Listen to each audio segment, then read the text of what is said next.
আসসালামু আলাইকুম সুপ্রিয় শিক্ষার্থীরা, তোমরা সবাই আশা করি বাসায় খুব নিরাপদে আছো এবং ভালোই আছো। আমি মোহাম্মদ আব্দুর রউফ, সহযোগী অধ্যাপক, ব্যবস্থাপনা বিভাগ। তোমাদেরকে আজকে আমরা যে বিষয়টা পড়াবো সেই কোর্সটা তুমি দেখেই বুঝতে পারছো আমরা আজকে কোন কোর্স পড়বো। সেটা হচ্ছে ইন্স্যুরেন্স অ্যান্ড রিস্ক ম্যানেজমেন্ট। আমাদের ইন্ট্রোডাকশন চ্যাপ্টারে আমরা থাকবো। আজকে আমাদের দ্বিতীয় ক্লাস। আমরা আজকে যে জিনিসটা পড়বো সেটা হচ্ছে বীমা চুক্তির উপাদানগুলো। আমরা গত ক্লাসে বীমা চুক্তির উপাদানগুলিকে আমরা প্রধানত দুটো ভাগে ভাগ করি, একটা সাধারণ বৈশিষ্ট্য আর একটা হচ্ছে বিশেষায়িত বৈশিষ্ট্য। আজকে আমরা বীমা চুক্তির বিশেষায়িত বৈশিষ্ট্যগুলো এবং নীতিমালাগুলো নিয়ে আলোচনা করব। বীমা চুক্তির বিশেষায়িত উপাদানগুলো আজকে আমাদের মূল আলোচনার বিষয় এবং নীতিগুলো। আমরা প্রথমেই শুরু করব বীমা চুক্তির বিশেষায়িত উপাদানগুলো নিয়ে। বীমা চুক্তির বিশেষায়িত উপাদানগুলো হচ্ছে শুধুমাত্র সাধারণ চুক্তির ক্ষেত্রে, যে কোনো চুক্তির ক্ষেত্রে যে উপাদানগুলো প্রয়োজন পড়ে সেগুলো আমরা গত ক্লাসে আলোচনা করছি। আজকের ক্লাসে আমরা আলোচনা করব স্পেশালি যদি আমরা বীমা চুক্তি করি তাহলে আমাদের কি কি উপাদানগুলো লাগবে, সেই উপাদানগুলোর উপস্থিতি অবশ্যই প্রয়োজন, সেগুলো আমরা শিখবো।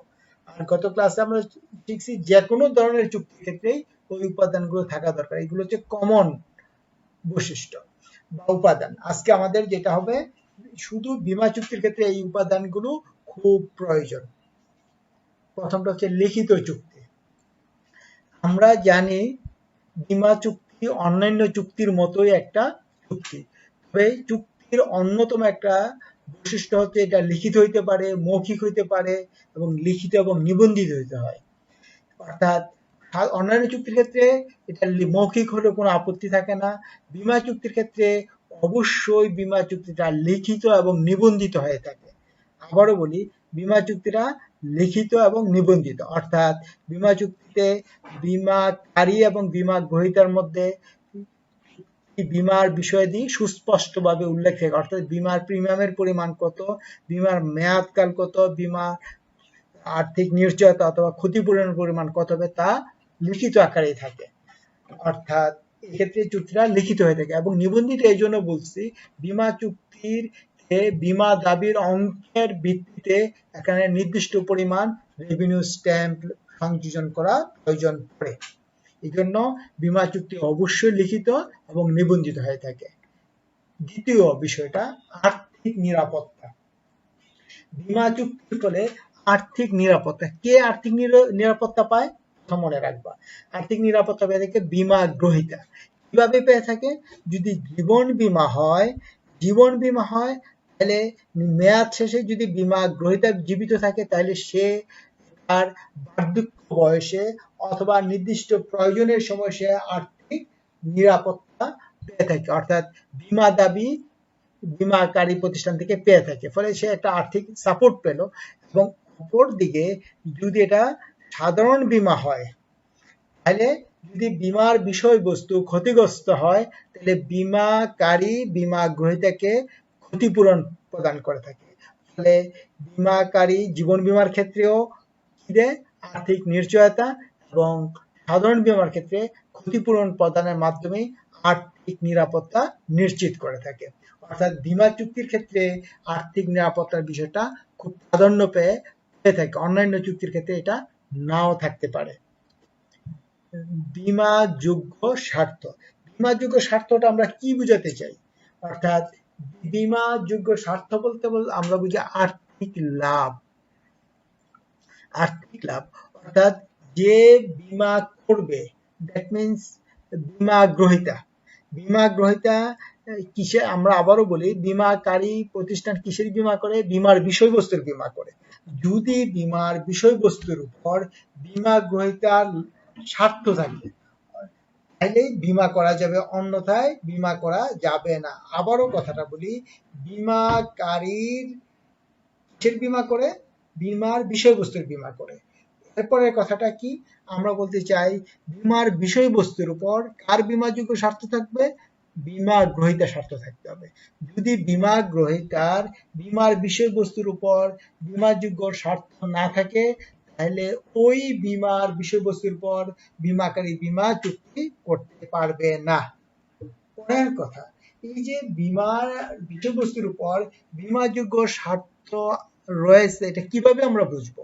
বীমাযোগ্য স্বার্থ আছে আমরা কিভাবে বুঝবো? সেটা হচ্ছে যদি বীমার বিষয়বস্তু ক্ষতিগ্রস্ত হলে বীমা গ্রহীতার ক্ষতি হওয়ার সম্ভাবনা থাকে, আর যদি বীমার বিষয়বস্তু ক্ষতিগ্রস্ত না হয়, বীমা গ্রহীতার যদি লাভ হওয়ার সম্ভাবনা থাকে, তাহলে বীমা করা যাবে। অন্যথায় ওই বীমা বিষয়বস্তু বীমাকারী প্রতিষ্ঠান করতে পারবে না। যেমন তোমাদের একটা উদাহরণ দিলে খুব ভালো বুঝতে পারবা। মনে করো আমার বাড়িটা তুমি বীমা করতে পারবা? পারবা না। যদি আমার বাড়িটা যদি তুমি যদি আমার সাথে শত্রুতা থাকে, তাহলে কি করবা? তুমি আমার বাড়িটা বীমা করে ফেলবা, বীমা করে আমার বাড়িতে আগুন লাগিয়ে দিলা, তাহলে কি হলো? আমার শত্রুর ক্ষতি করলা, আবার বীমা কোম্পানি থেকে তুমি টাকাও পাইলা। তাহলে এমন যদি হতো, তাহলে সবাই এই কাজটাই করতো। তাহলে মনে রাখতে হবে, যে কোনো ব্যক্তি যে অন্যের সম্পত্তির উপর বা যে কোনো বিষয়ের জন্য বীমা করতে পারে না। শুধুমাত্র বীমার বিষয়বস্তুর উপর যদি বীমা গ্রহীতার বীমাযোগ্য স্বার্থ থাকে, তাহলে বীমা করতে পারবে, অন্যথায় না। আমি আবারও বলি, জীবন বীমার ক্ষেত্রে মনে রাখবা, প্রত্যেকে তার নিজের জীবনের জন্য বীমা করতে পারে, স্ত্রী স্বামীর জন্য বীমা করতে পারে, পিতা সন্তানের জন্য বীমা করতে পারে, সন্তান তার পিতার জন্য বীমা করতে পারে, পাওনাদার দেনাদারের জীবনের জন্য বীমা করতে পারে, জামিনদারের জন্য বীমা করা যেতে পারে, অংশীদারি ব্যবসার ক্ষেত্রে এক অংশীদার অপর অংশীদারের জন্য বীমা করতে পারে, আর নিয়োগকারী কর্তৃপক্ষ তার অধীনস্থ কর্মচারীদের জন্য বীমা করতে পারে। এছাড়া জীবন বীমা অন্য কেউ কারোর জন্য বীমা করতে পারে না। তুমি যদি বলো যে স্যার আমি আপনার জন্য বীমা করতে চাই, তাহলে কিন্তু করা যাবে না। কারণ তোমার সাথে আমি যদি মারা যাই, তাহলে তোমার কোনো লাভ নাই। আমি যদি জীবিত থাকি, তাহলেও তোমার কোনো লাভ নাই। আমি মারা গেলেও তোমার লসও নাই, লাভও নাই। তার মানে আমি যদি মারা যাই, হয়তো তুমি কান্না করতে পারো, কিন্তু আমাকে তো তুমি কিছু আমার পরিবারকে কোনো অর্থ দিবা না। আমি ঠিকই। সুতরাং এই জন্য আমার জীবনের প্রতি তোমার কোনো বীমাযোগ্য স্বার্থ নাই, সুতরাং তুমি কোনো বীমা করতে পারবা না, আমিও তোমার জীবনের জন্য বীমা করতে পারবো না। ঠিক একইভাবে সাধারণ বীমার ক্ষেত্রে মনে রাখতে হবে, সম্পত্তির বৈধ মালিকই শুধু তার সম্পত্তির বীমা করতে পারে।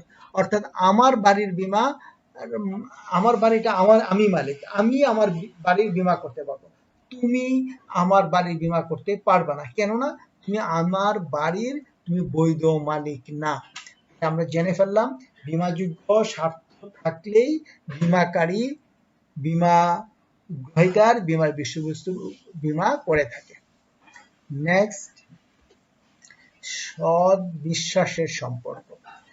আমরা জানি বিশ্বাসের উপর ভিত্তি করেই চুক্তি হয়, তবে এই ক্ষেত্রে আমরা শুধু বিশ্বাসের কথা বলি নাই, সৎ বিশ্বাসের কথা বলছি। অর্থাৎ বীমাকারীর সাথে বীমা গ্রহীতার সম্পর্কটা থাকবে বিশ্বাসের, পরম বিশ্বাস। পরম বিশ্বাস বলতে বোঝানো হচ্ছে যে, বিশ্বাস বলতে আমরা যেই কথাগুলো বলবো সেগুলো সত্য বলবো। অর্থাৎ বীমা চুক্তিতে যে তথ্যগুলো আমরা উপস্থাপন করব, বীমাকারী এবং বীমা গ্রহীতা, বিশেষ করে বীমা গ্রহীতা যে তথ্যগুলো উপস্থাপন করবেন, সেগুলো অবশ্যই সত্য হতে হবে। এটা হচ্ছে বিশ্বাসের কথা। আমি আবারও বলছি, এখানে বলছি সৎ বিশ্বাস অথবা পরম বিশ্বাস।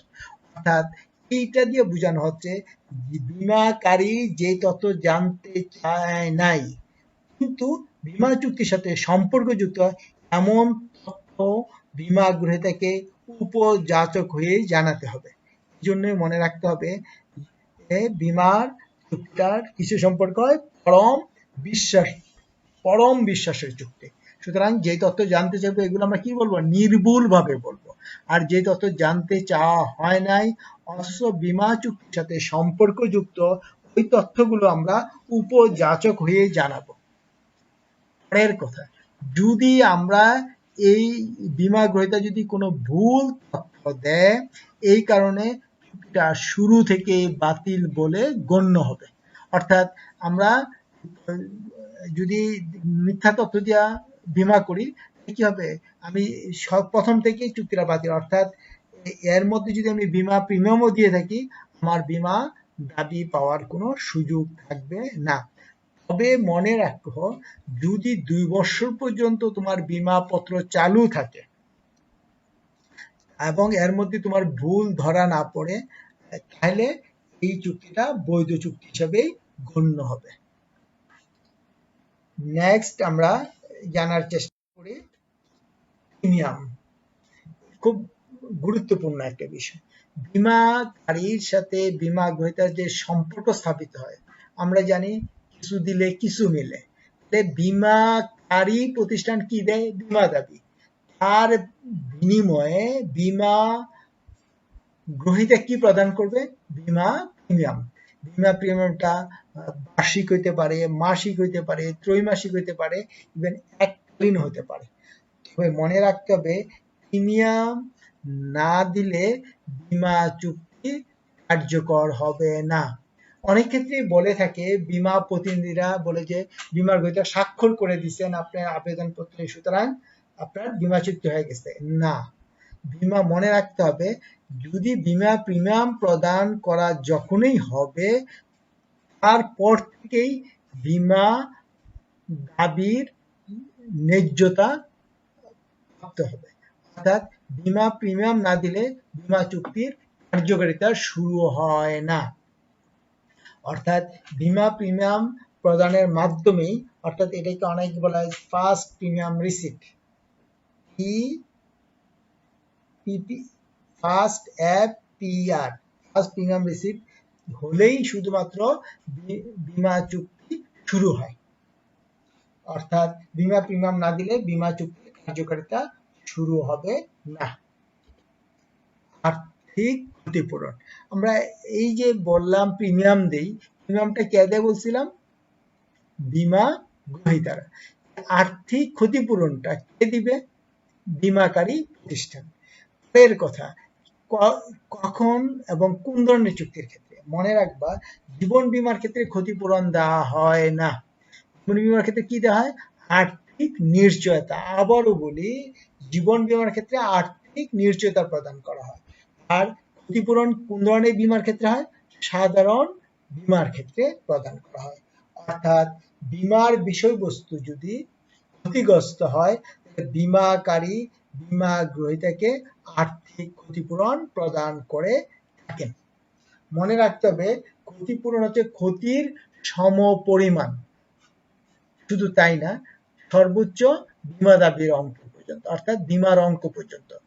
ক্ষতিপূরণ হবে কি? ক্ষতির সমপরিমাণ সর্বোচ্চ বীমার অঙ্কের পরিমাণ। নেক্সট, প্রত্যক্ষ কারণ। প্রত্যক্ষ কারণ বলতে আমরা এটাকে কোথাও কোথাও আমরা লিখি সন্নিকটবর্তী কারণ, কোথাও লিখি আমাদের নিকটবর্তী কারণ। আবার কারণটা কিসের কারণ? মনে রাখতে হবে, কারণ বলতে আমরা বুঝাতে চাচ্ছি বীমার বিষয়বস্তু ক্ষতিগ্রস্ত হওয়ার কারণ। প্রত্যক্ষ মানে যদি বীমার চুক্তিপত্রে উল্লেখিত কারণে বীমার বিষয়বস্তু ক্ষতিগ্রস্ত হয়, তাহলে এই ক্ষতিপূরণ পাওয়া যাবে বা আর্থিক নিশ্চয়তা পাওয়া যাবে, অন্যথায় নয়। আমরা প্রত্যক্ষ কারণ বলতে বুঝাতে চাই, বীমার চুক্তিপত্রে উল্লেখ আছে এমন কারণগুলিকে আমরা বলি প্রত্যক্ষ কারণ বা সন্নিকটবর্তী কারণ বা নিকটবর্তী কারণ। অর্থাৎ বীমার চুক্তিতে উল্লেখিত কারণ ছাড়া অন্য কোনো কারণে যদি বীমার বিষয়বস্তু ক্ষতিগ্রস্ত হয়, তাহলে ক্ষতিপূরণ পাওয়া যাবে, অন্যথায় না।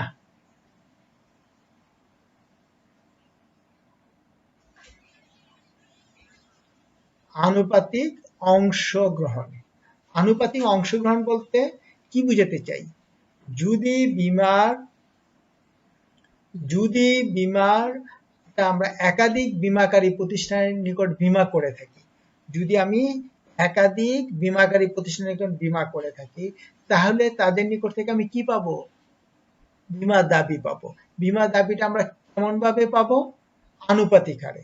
অর্থাৎ আমরা যদি একাধিক বীমাকারী প্রতিষ্ঠানের কাছে বীমা করে থাকি, তাহলে এই একাধিক বীমাকারীর কাছ থেকেই বীমা দাবি পাবো, অর্থাৎ আনুপাতিক হারে, যার কাছে যে পরিমাণে আমরা বীমা পত্র ক্রয় করছি সেই আনুপাতিক হারে বীমা দাবি পাবো। অর্থাৎ একজন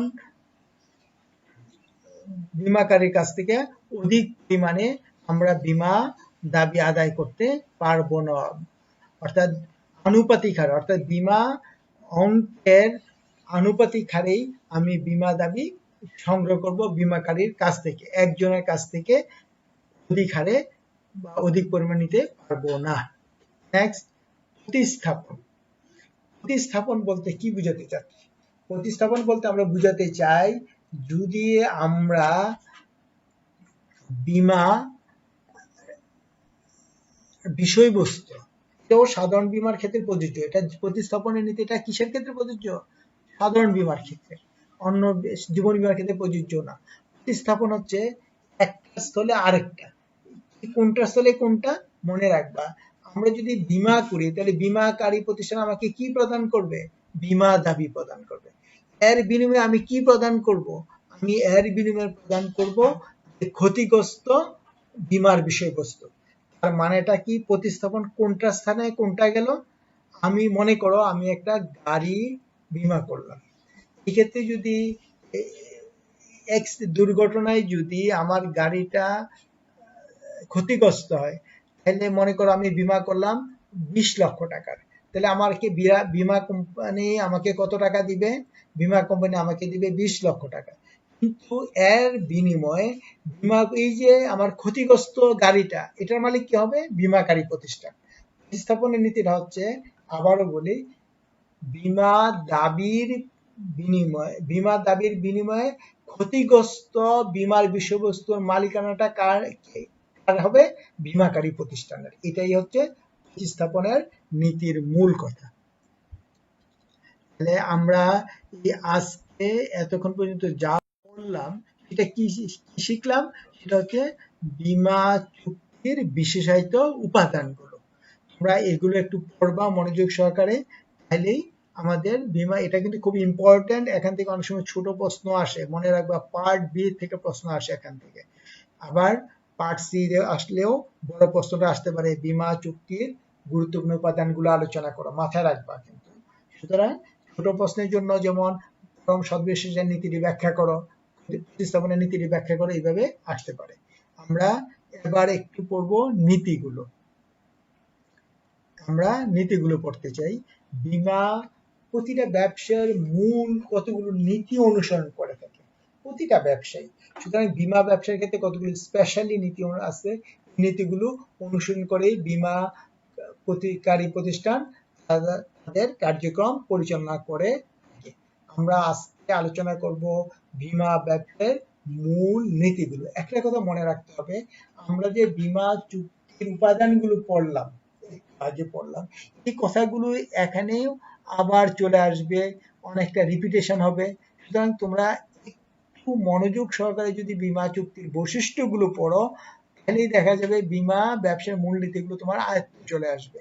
তাই আমরা একটু এগুলো আবার মনে করতে পারো, যে আবার একটু রিভাইজ দিতেছি, আমরা মূল কথা কিন্তু আলোচনা করে ফেলছি, তারপরেও তোমরা একটু শোনো।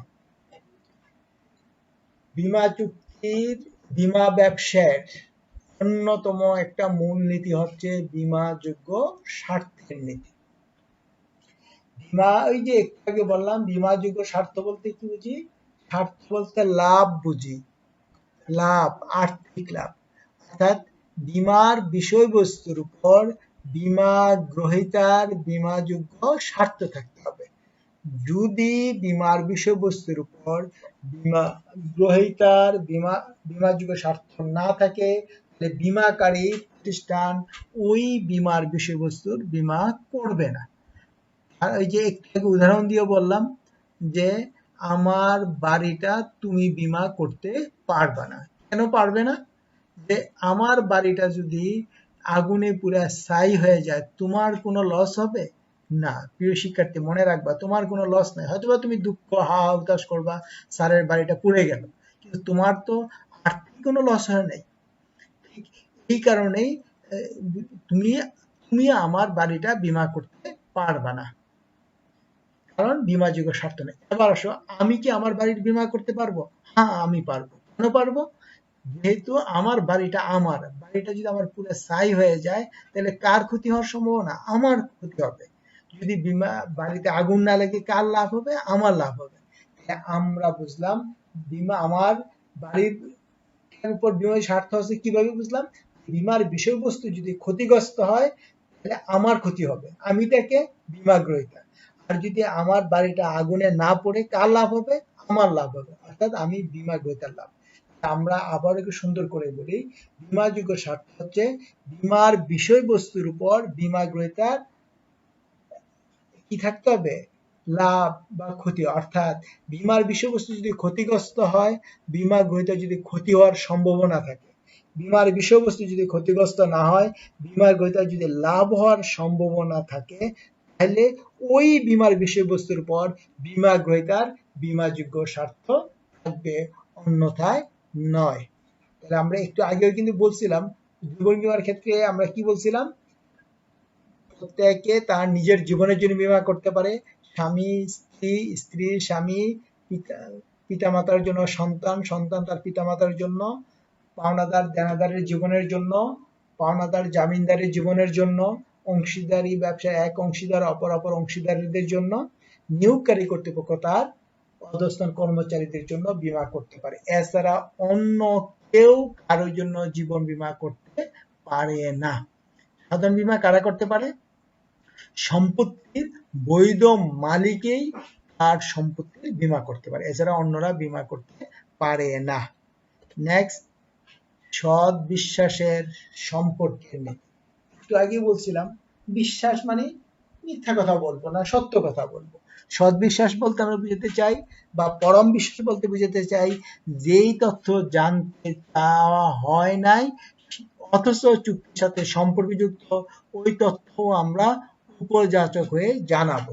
অর্থাৎ সৎ বিশ্বাসের সম্পর্কের নীতির কথা হচ্ছে, যদি বীমা গ্রহীতা ভুল তথ্য দিয়ে বীমা চুক্তি সম্পাদন করে, সেই চুক্তিটা শুরু থেকে বাতিল বলে গণ্য হবে।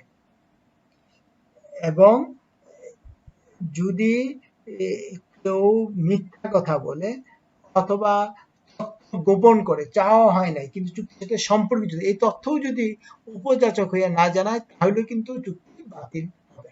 এবং চুক্তিটা কখন বাতিল হয়? আমরা বলছিলাম শুরু থেকেই বাতিল। অর্থাৎ মিথ্যা কথা বললে অথবা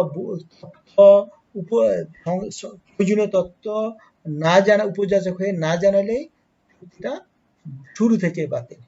মনে রাখতে হবে শুরু থেকেই বাতিল। সুতরাং আমরা চুক্তি করার ক্ষেত্রে কোনো তথ্য গোপন করব না এবং ভুল তথ্য দিব না, প্রয়োজনীয় সকল তথ্যই আমরা জানানোর চেষ্টা করব। পার্থক্য কারণের নীতি।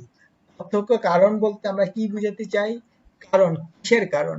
বীমা চুক্তি ক্ষতিগ্রস্ত হওয়ার কারণ, বীমার বিষয়বস্তু ক্ষতিগ্রস্ত হওয়ার কারণ। পার্থক্য বলতে কি বুঝি? যে কারণগুলো বীমার চুক্তিপত্রে উল্লেখ আছে ওইগুলো হচ্ছে পার্থক্য কারণ। এটাকে আমরা বলি নিকটবর্তী কারণ, সন্নিকটবর্তী কারণ। অর্থাৎ বীমার চুক্তিপত্রে উল্লেখ নাই এমন কোনো কারণে যদি বীমার বিষয়বস্তু ক্ষতিগ্রস্ত হয়, তাহলে কি হবে? বীমাকারী বীমা গ্রহীতাকে কোনরূপ দাবি প্রদান করবেন না। অর্থাৎ আমরা জানি যে, মনে করি যেমন আমাদের চট্টগ্রাম বন্দর থেকে একটা জাহাজ নিউ ইয়র্ক বন্দরে যাবে। যদি যাওয়ার কথা ছিল চট্টগ্রাম বন্দর হয়ে, এটা কলম্বো বন্দর হয়ে, পরে পোর্ট সুইচ হয়ে এটা নিউ ইয়র্কে বন্দরে যা পৌঁছবে। কিন্তু জাহাজের ক্যাপ্টেন কি করলো? চট্টগ্রাম বন্দর থেকে এটা বোম্বে হয়ে ওরা গেল। তাহলে কি হলো? ওদের পথ পরিবর্তন করলো। এই পথ পরিবর্তনের কারণে যদি ইতিমধ্যে কোনো জাহাজ দুর্ঘটনায় কবলিত হয়, এই কারণে হবে না, ক্ষতিপূরণ পাবে না। কারণ কথা ছিল কোন রাস্তায় যাবে? কলম্বো হয়ে যাবে, কিন্তু সে গেছে বোম্বে হয়ে। ফলে যদি চুক্তিতে উল্লেখ আছে যদি কলম্বো হয়ে যায়, তার মধ্যে যদি পথিমধ্যে কোনো দুর্ঘটনা, তাহলে ক্ষতিপূরণ পাবে। যেহেতু চুক্তি সে মানে নাই, জাহাজটা হয়তোবা সুইজে যাই অ্যাক্সিডেন্ট হলো, তারপরে ক্ষতিপূরণ পাবে না। মনে রাখতে হবে, অর্থাৎ চুক্তিতে উল্লেখিত কারণে ক্ষতিগ্রস্ত হলে ক্ষতিপূরণ পাওয়া যাবে, অন্যথায় না। আনুপাতিক অংশগ্রহণের নীতি। আনুপাতিক অংশগ্রহণের নীতিটা কি? যদি একই বীমার বিষয়বস্তু একটাই হয় এবং একাধিক বীমা কোম্পানির কাছে বীমা করা হয়, তাহলে উভয় বীমাকারী প্রতিষ্ঠানের কাছ থেকে আনুপাতিক হারে ক্ষতিপূরণ নেওয়া যাবে। কোনো একটা প্রতিষ্ঠান থেকে বেশি হারে ক্ষতিপূরণ নেওয়া যাবে না। মনে করো আমার একটা গাড়ি আছে, এই গাড়িটা 20 লক্ষ টাকা দিয়ে বীমা করলাম। প্রথম করলাম রুবি ইন্স্যুরেন্স কোম্পানির কাছে, আরেকটা করলাম মনে করো এই সূর্যমুখী বীমা কোম্পানির কাছে। ওই কোম্পানির কাছে কত করলাম? 10 লাখ করে। এখন আমি ক্ষতিপূরণ, যদি আমার এই গাড়িটা নষ্ট হয়, তাহলে আমি ক্ষতিপূরণ উভয় কোম্পানি থেকে কত করে নিব? অর্থাৎ দুইটা প্রতিষ্ঠান থেকেই আমরা পূর্বী থেকেও নিব 10 লাখ, আর 10 লাখ নিব কোন কোম্পানি থেকে? সূর্যমুখী ইন্স্যুরেন্স কোম্পানির কাছ থেকে। অর্থাৎ একটা কোম্পানির কাছ থেকে 20 লাখ টাকা নিতে পারবো না। অর্থাৎ উভয় কোম্পানি থেকে বীমা দাবির আনুপাতিক হারেই ক্ষতিপূরণ নেওয়া যেতে পারে। নেক্সট, প্রতিস্থাপনের নীতি। প্রতিস্থাপন বলতে কি? একটার স্থানে আরেকটা। একটার স্থানে আরেকটা বলতে আমরা কি বুঝাতে চাই? আমরা বুঝাতে চাই যে আমরা বীমা দাবির স্থলে বীমা প্রিমিয়াম প্রদান না, এটা না। আমরা কি বলতে চাই? আমরা যে বীমা দাবি আমি পাবো, তার বিপরীতে ক্ষতিগ্রস্ত বীমার বিষয়বস্তুর মালিকানাটা কার হবে? বীমাকারী প্রতিষ্ঠানের। দুটা পক্ষ মনে রাখো, একটা হচ্ছে বীমাকারী। বীমাকারী কি পাবে? ক্ষতিগ্রস্ত বীমার বিষয়বস্তু। বীমা গ্রহীতা কি পাবে? বীমা দাবি। অর্থাৎ বীমা দাবির স্থলে ক্ষতিগ্রস্ত বীমার বিষয়বস্তু প্রতিস্থাপিত হবে। সুন্দর করে আমরা বলি যে ক্ষতিগ্রস্ত বীমার বিষয়বস্তুর মালিকানা পাবেন বীমাকারী প্রতিষ্ঠান, এবং বীমা দাবি পাবে বা ক্ষতিপূরণ পাবে কে? বীমা গ্রহীতা। অধিক সংখ্যক পলিসি গ্রহণের নীতি।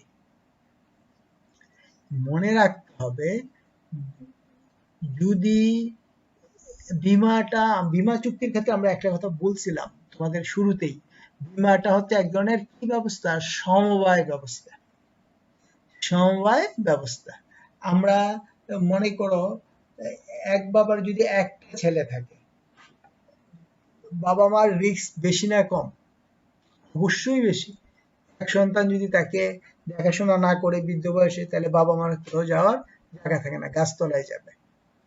আর যদি বাবা মার একটা ফুটবল টিম থাকে সন্তান, তাহলে কি হবে? এক সন্তান না এক সন্তানের নিকট বাবা মার ঠাঁই হবে। একই কথা, অর্থাৎ সকল সন্তান খারাপ হয় না, একজন একজন ভালোই হবে, এটাই কথা। আমরা বীমা চুক্তির ক্ষেত্রে সেম কথাটা বলতে চাই। বীমা হচ্ছে বীমা কোম্পানি নিজের থেকে টাকা দেয় না, বীমা কোম্পানি আসলে একটু ম্যানেজমেন্টের কাজটা করে। বীমা কোম্পানি যদি বীমা গ্রাহকের সংখ্যা বেশি হয়, সকল বীমা গ্রাহক একত্রে ক্ষতিগ্রস্ত হওয়ার সম্ভাবনা বা মারা যাওয়ার সম্ভাবনা থাকে না। যদি কম হয়, মারা যাওয়ার সম্ভাবনাটাও বেশি হয়, আর একজন মারা গেলে কম হলে তাদের অন্যদের উপর চাপটা বেশি পড়ে।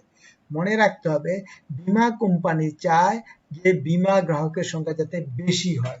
বেশি হলে কি হয়?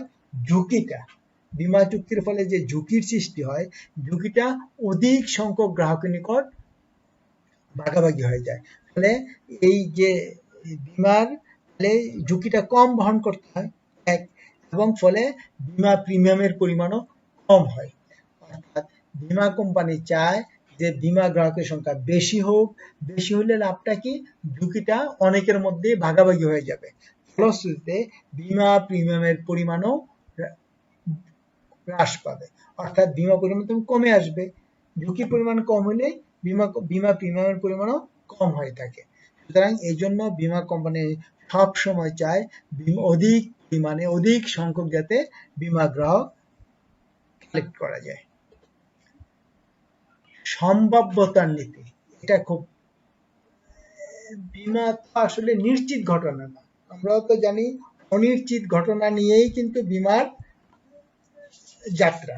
সুতরাং যদি এটা নিশ্চিত ঘটনা হয়ে যেত, যদি এটা নিশ্চিত ঘটনা হয়ে যায় তাহলে তো বীমা কোম্পানি আর কি করবে না, কেউ বীমা করবে না। আমি যদি জানি যে এটাই আমার, এটাইতে আমি বীমা করব না, বীমাটা আসলেই একটা সম্ভাবনার মধ্যে থাকে। এই নীতির মূল কথাটা হচ্ছে কোনো বিষয়ে যদি ঝুঁকি বা ক্ষতির সৃষ্টি হলে তার সম্ভাবনা বা কারণটি বীমা কোম্পানি নিজেদের অভিজ্ঞতা ও পর্যবেক্ষণের মাধ্যমে মূল্যায়ন করে। কোনো ঝুঁকি বা ক্ষতির সম্ভাব্য কারণ মূল্যায়ন করে সম্ভাবনার ভিত্তিতে তার দায় নিরূপণ করা হয়।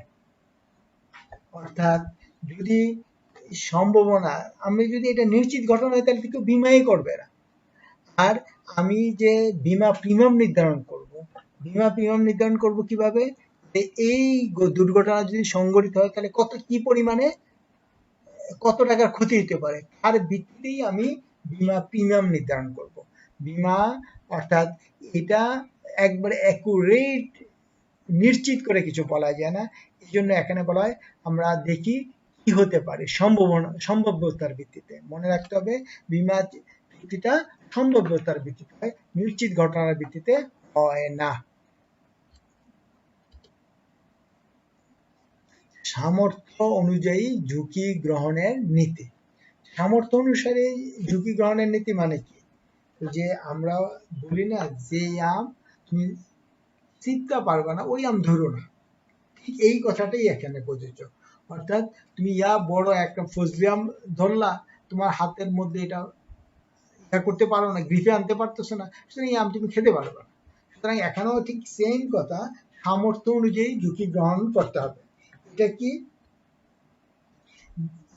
বীমা গ্রহীতাদের কোনো দুর্ঘটনা বা ঝুঁকির কারণে ক্ষতির উদ্বেগ হলে বীমা কোম্পানি সেই ক্ষতিপূরণ দিতে বাধ্য থাকে, কিন্তু বীমা কোম্পানির মোট সম্পত্তির চেয়ে দাবিকৃত ক্ষতিপূরণের পরিমাণ কোনোভাবেই বেশি হতে পারবে না, কেননা যদি তার সামর্থ্য অনুসারে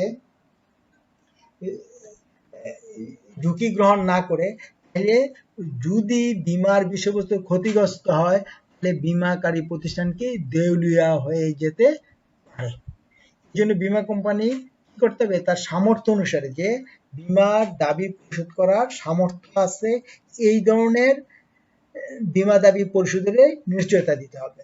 যদি এই ধরনের কোনো ঝুঁকি বীমার বিষয়বস্তু পায় তাহলে কি করবে, মনে রাখবা আমরা পরবর্তীতে পড়বো, একটা হচ্ছে রি ইন্স্যুরেন্স, পুনঃবীমা। পুনঃবীমা মানে মনে করলা যে বাংলাদেশ বিমানের, আমরা কিছুদিন আগে আমাদের একটা বিমান কোথায় দুর্ঘটনা পতিত হয়েছিল নেপালের ভুবন বিমানবন্দর। অর্থাৎ এই ক্ষতিগ্রস্ত হওয়ার ফলে দেখবো প্রতিটা বিমান যাত্রীর জন্য প্রচুর পরিমাণে বীমা দাবি পরিশোধ করতে হয়। এটা যদি কোনো একটা বাংলাদেশের বীমা কোম্পানির ঘাড়ে পড়ে তাহলে কি সেই বীমা দাবি পরিশোধ করতে পারবে? এই যে মনে করেন 707 বোয়িং, এটা 400 উপরে যাত্রী থাকে, এই 400 যাত্রীর জন্য যদি তোমার 20 লক্ষ টাকা করেও ক্ষতিপূরণ দিতে হয় তাহলেই প্রতিজনে কত টাকা হবে, এই টাকা দিতে গেলে ওই বীমা কোম্পানি নিজে দেউলিয়া হয়ে যাবে। এমন অবস্থা কি করা হয়, এই বীমা কোম্পানি আরেকটা বীমা কোম্পানির কাছে বীমা করে। অর্থাৎ এটা প্রথম মনে করলাম সোনালী বীমা কোম্পানি বীমা করলো 500 কোটি টাকার, তারপরে সোনালী কোম্পানি কি করে যে এই 500 কোটি টাকা দেনা যদি আমি পরিশোধ করতে তাহলে আমি দেউলিয়া হয়ে যাব, অর্থাৎ সোনালী কোম্পানি তখন আরেকটা বীমা কোম্পানির কাছে, মনে করো জীবন বীমা কর্পোরেশনের কাছে বীমা করলো, অর্থাৎ এই ক্ষেত্রে তার ঝুঁকিটা কিছু কমাতে পারে। অর্থাৎ পুনঃ বীমার মাধ্যমে অনেক সময় সামর্থ্যের বাইরে যদি ঝুঁকি গ্রহণ করে, ঝুঁকিটা কিছুটা লাঘব করতে পারে। সুতরাং মনে রাখতে হবে ঝুঁকি গ্রহণের সময় ওই পরিমাণে ঝুঁকি গ্রহণ করতে তার সামর্থ্য অনুসারে, তার চেয়ে বেশি গ্রহণ করলে বিপদে পড়তে হয়। আমরা যেটা শুরুতে বলছিলাম ব্যায়াম সিফা দেখবেন, এটা ধরা যাবে না। নেক্সট, দ্রুত সারাদানের নীতি। অর্থাৎ অর্থাৎ আমাদের অনেক সময় বলে যে মরছে আগুনে কান খাইছে ফাগুনে, অর্থাৎ যখন যেটা করা উচিত খুব দ্রুততার সাথে করতে হবে, আস্তে ধীরে করার কোনো সুযোগ নাই। এটাই দ্রুত সারাদানের মূল কথাটা। তাহলে আমরা কি জীবন বীমা গ্রহীতার ক্ষেত্রে জীবন ও সম্পদের ক্ষতি হলে বীমা কোম্পানি তার পাশে এসে দাঁড়াবে, এটাই হচ্ছে মূল কথাটা। যে কোনো ক্ষতি হলে সে ক্ষতিপূরণ বীমা কোম্পানি অবশ্যই পরিশোধ করবে, এবং এই ক্ষেত্রে এই বীমা কোম্পানি, আমাদের দেশে যেটা বড় সমস্যা, এই যে বীমা কোম্পানি তারা বীমা দাবি পরিশোধে অহেতুক গড়িমসি করে দীর্ঘ সূত্রিতার আশ্রয় নেয়। কিন্তু মনে রাখবা সরকারি একটা বীমা আছে, এটা হচ্ছে গ্রুপ ইন্স্যুরেন্স, এটা কিন্তু খুব দ্রুত দিয়ে দেয়। এবং সরকার রিসেন্টলি বীমা পেনশন হোল্ডার যারা সরকারি চাকরি করে তাদের পেনশনটা দ্রুত নিষ্পত্তির জন্য অনেক কড়াকড়ি সরকারি নির্দেশনা রয়েছে। অর্থাৎ মনে রাখতে হবে বীমা দাবি একজন লোক বীমা করছে কেন, তার বিপদের সময় যাতে কাজে লাগে। সুতরাং বীমা দাবিটা অবশ্যই দ্রুত দেওয়ার চেষ্টা করতে হবে। আমাদের দেশে যেটা উল্টোটা হয়, এটা কিন্তু অবশ্যই বীমা ব্যবসায়ের নীতি লঙ্ঘিত হয়। অর্থাৎ দুর্ঘটনা সংঘটিত হলেই বীমা দাবি দ্রুততার সাথে পরিশোধ করতে হবে। আর এছাড়াও যে কোনো সমস্যা, যে কোনো আপত্তি থাকলে এটা দ্রুত নিষ্পত্তি করতে হবে। অন্যান্যের ক্ষেত্রে এই লাল পিতার দীর্ঘসূত্রিতা এখানে কোনো ক্রমেই আনা যা উচিত না, যদিও বাংলাদেশে এটা হয়। আমরা খেয়াল করব যে বীমা চুক্তির ক্ষেত্রে যে নীতিগুলো আমরা বললাম, সেই নীতিগুলো তোমরা অবশ্যই খেয়াল করবা। আমাদের দ্রুত সারাদানের নীতিটা আমরা কি বলছিলাম? দ্রুত সারাদানের নীতিটা আমরা বলছি যে বীমার দাবি যখন বীমার বিষয় ক্ষতিগ্রস্ত হলে তাৎক্ষণিকভাবে বীমা দাবি পরিশোধের ব্যবস্থা করতে হবে। অর্থাৎ দীর্ঘসূত্রিতা অহেতুক বিলম্ব করা যাবে না। আর ঠিক একইভাবে যদি কোনো আপত্তি থাকে তাও দ্রুত নিষ্পত্তির ব্যবস্থা করা উচিত। আমরা আশা করি তোমরা এই বিষয়গুলো খুব ভালোভাবে পড়বা। এখান থেকে মনে রাখতে হবে যা পড়লাম এগুলো থেকে কিন্তু প্রশ্ন আসবে। পার্ট এ আসার সম্ভাবনা আছে, আর পার্ট বি তে অবশ্যই থাকবে। সুতরাং প্রতিটা পয়েন্ট কিন্তু তোমরা আলাদা ভাবে পার্ট বি এর জন্য পাবা। পার্ট এও ছোটখাটো প্রশ্ন আসতে পারে। অর্থাৎ আমরা আজকে যা পড়লাম এখান থেকে পরীক্ষা আসার সম্ভাবনা খুব বেশি। তোমরা মনোযোগ পড়বা। এই আজকের যে আলোচনাটা করলাম, আশা করি তোমরা যদি মনোযোগ করে পড়ো তাহলে কামিয়াবি হবা। তোমরা সবাই ভালো থাকো এবং সুস্থ থাকো, এবং আশা করি তোমরা খুব নিরাপদে আছো এবং এখন পড়াশোনা মনোযোগ দিবা, হয়তো ঘোরাঘুরি করে সময়ের অপচয় করবা না। তোমাদের পরীক্ষা কিন্তু যথাসময় হবে, একটা কথা মনে রাখতে হবে।